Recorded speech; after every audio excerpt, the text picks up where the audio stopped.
지금 즉시 주방으로 가서 밥솥을 확인해 보십시오. 만약 밥이 보온 상태로 들어있다면 당장 꺼내야 합니다. 그 밥이 암과 치매의 위험을 무려 3배나 높이고 있기 때문입니다. 반갑습니다. 대학병원 3곳을 방문했지만 원인을 찾지 못했습니다. 그때 제가 딱 한 가지만 질문했습니다. 선생님, 밥을 밥솥에 며칠씩 보관하며 드시나요? 네, 사흘 정도는 먹죠. 보온 기능이 있으니 편리하잖아요. 바로 이것이 원인이었습니다. 사흘간 보온된 밥이 환자분의 뇌를 서서히 파괴하고 있었던 것입니다. 왜 아무도 위험성을 경고하지 않았을까요? 그 진실은 본론에서 밝혀드리겠습니다. 오늘 밥솥밥이 위험한 이유 5가지를 5위부터 1위까지 상세히 공개합니다.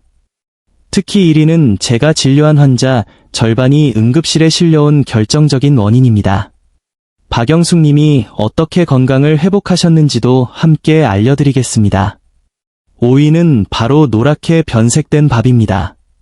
밥솥을 열었을 때 밥이 하얗지 않고 노란빛을 띠는 것을 보신 적 있으시죠? 단순히 색만 변한 것이라고 생각하셨다면 큰 오산입니다. 그것은 밥이 영양학적으로 사멸해가고 있다는 강력한 경고 신호입니다. 밥이 노랗게 변하는 현상은 마이야르, 메야어드 반응이라는 화학적 변화 때문입니다. 쉽게 설명하자면 감자튀김을 떠올려 보십시오. 하얀 감자가 뜨거운 기름에서 노란색이나 갈색으로 변하는 것과 같은 원리입니다. 밥솥 안에서 장시간 열을 받으면 쌀의 당분과 단백질이 결합하여 갈색으로 변하게 됩니다. 문제는 이 과정에서 인체에 유해한 물질이 생성된다는 점입니다. 특히 보온 상태로 24시간이 지나면 발암 의심 물질인 아크릴아마이드가 형성되기 시작합니다. 이는 세계보건기구 WHO에서도 주의를 권고한 성분입니다. 또한 이렇게 변한 밥은 위벽을 자극하여 마치 사포로 위를 긁는 것과 같은 손상을 줍니다. 처음에는 속쓰림으로 시작하지만 방치하면 이염, 이궤양, 심하면 위암으로 이어질 수 있습니다. 평생 검소하게 사신 할머니는 밥 한 공기도 아까워하며 한 번 취사한 밥을 일주일씩 드셨습니다. 밥이 노래져도 아깝다는 이유로 계속 드셨죠. 결국 3개월 전부터 심각한 소화불량과 속쓰림에 시달리셨고 밤마다 타는 듯한 통증으로 잠을 이루지 못하셨습니다. 어느 날 아침 화장실에서 검은색 변을 보신 후 급히 병원을 찾으셨습니다.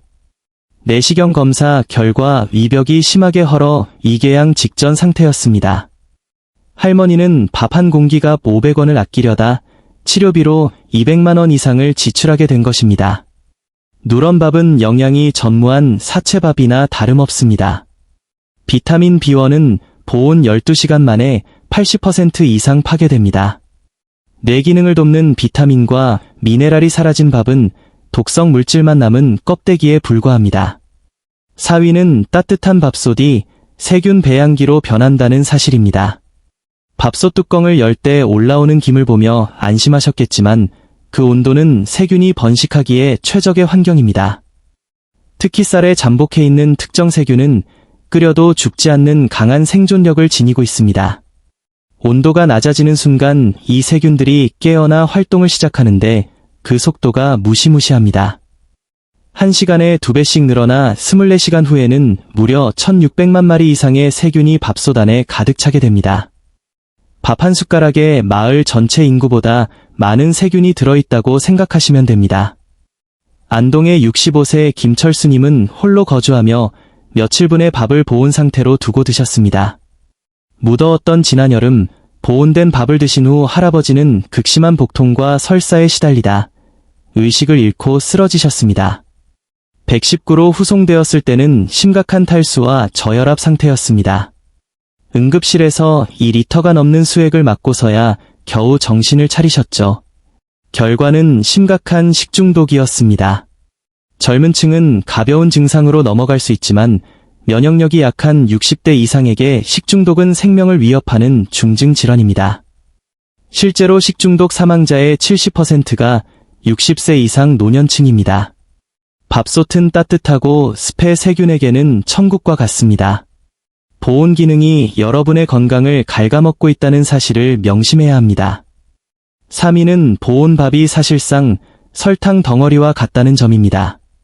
갓 지은 밥은 소화가 천천히 되어 혈당을 완만하게 올리지만 장시간 보온된 밥은 구조가 변해 섭취 즉시 혈당을 급격히 상승시킵니다.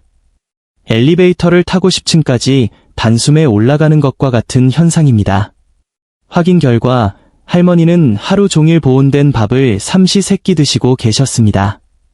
지속적으로 높은 혈당은 뇌혈관을 손상시키고 뇌세포를 사멸시킵니다.